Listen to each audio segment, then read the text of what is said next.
ई गीत के कोनो आशिक का हाथ बालाई की के देख के का कहे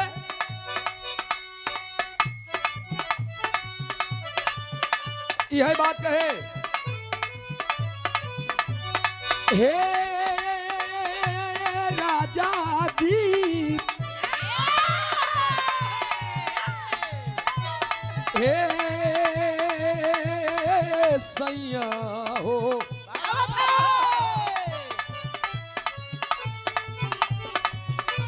हमारी रानिया हो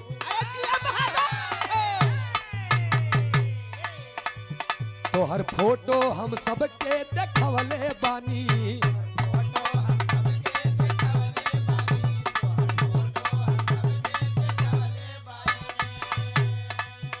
घरवालन के अपने मिलवले बानी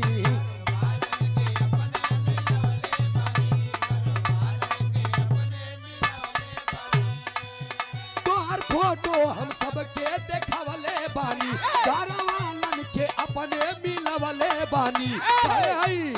बनब दूल्हे राजा लेके बैंड बाजा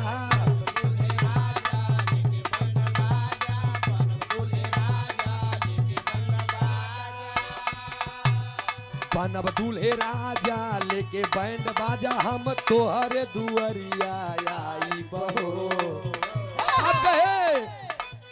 तोहरा जैसन सुनर लईकी तोहरा जैसन सुनर लईकी कहाँ पाई बहो अपने पापा के बातो करे जा तोह के बनाई बहो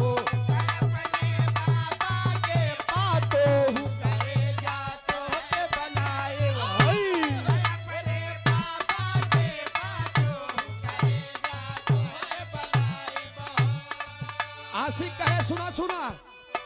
तोहरे तोह के अखिया में रखा चाँद तारा जाई साथ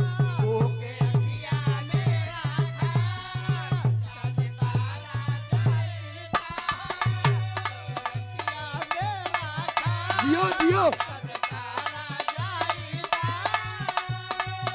हम प्यार करब ये गोरी फिल्म सैयारा हम प्यार करब ये गोरी फिल्म सैयारा जाएगा हम प्यार करब ये गोरी कर जा बहादुर तो के अखिया में रखा चाँद तारा जाईसा हम प्यार करब ये गोरी फिल्म सैयारा जाईसा साफ साफ बोल के तो हर तोल के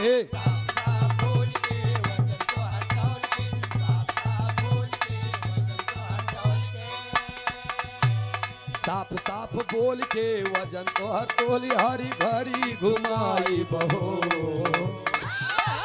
तोहरा जैसन पतरी लईकी अरे तोहरा जैसन गोरखी लईकी पाई बहो अपने मम्मी के बातो करे जा तोह के बनाई बहो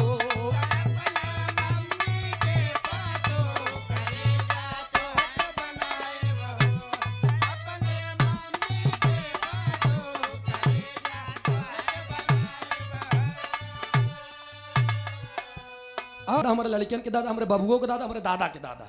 बस ना ठीक आज के बाद उनका दादा ही क्या अच्छा उनकर बात तक खत्म भाई अब हमारे पे आई हम कौने जगह एजेंसी लिखे रहे अपने नाम एक बगली तो मालूम क्या ठीक है नहीं है नाम बिगाड़ी का कहे बड़का बाबू तोहरे बारे कसम खा लेती है काहे बिना बड़ा 100 रुपया का पुरस्कार हमरे कपिल भैया की तरफ से पुरस्कार बरे यही फिर अच्छा बरवा बरे ना तू तो कसम खा लिया तब उपचबे नहीं भवा 100 रुपया का पुरस्कार बहुत वो कहे सूरज बाबू हम कहे कि पंचम वेद के विराह सुनाई हम कहे चार पंचम वेद का कहते महाभारत के पंचम वेद कहते बाबा सही बात यह हम अभी तक सुन ना पाए और ना समझ पाए कि अच्छा हम नहीं जान पाए तो अब आप सोचा कि अच्छा वेद के कहे हुई ना चाठी बेद अरे महाराज तू तो हमार गुरु है ये यार अच्छा वेद कहे हुई पंचम वेद आ कातनी है कि एक बार कान लगे से बताई दा और हो सका अगर वो बारे में होई तो हम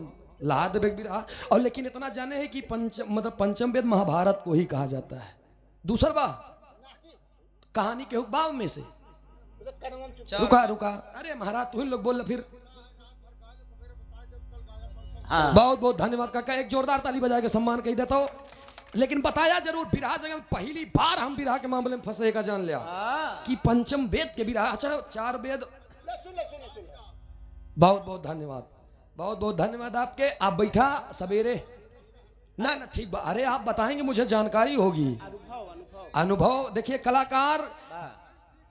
हाँ बिल्कुल बहुत बहुत धन्यवाद बहुत बहुत यही बात हम हर जगह पे कही थी ना कि गावे बजाव में कोनो त्रुटि भई हुई तो आप लोग क्षमा मत करिया नंबर ले लिया फोन करके बताया कि सूरज भाई आप ये कहानी ऐसे कर दिया वैसे कर दिया ऐसा हो गया वैसा हो गया बहुत बहुत धन्यवाद अरे महाराज आप लोग तो गार्जियन इलाहाबाद में यही हम दोनों कलाकार लड़कियां यही आपके और सीख लेने में कोई छोटा बड़ा नहीं होता है जितना ही आप लोग से मिल जाए हमका उतना ही बहुत बड़ी बात ही है कहो इसलिए बहुत बहुत धन्यवाद बहुत बहुत शुक्रिया कि विराह हम आप लोगन के बीच में छिपा रहा है से सुनावे चलत है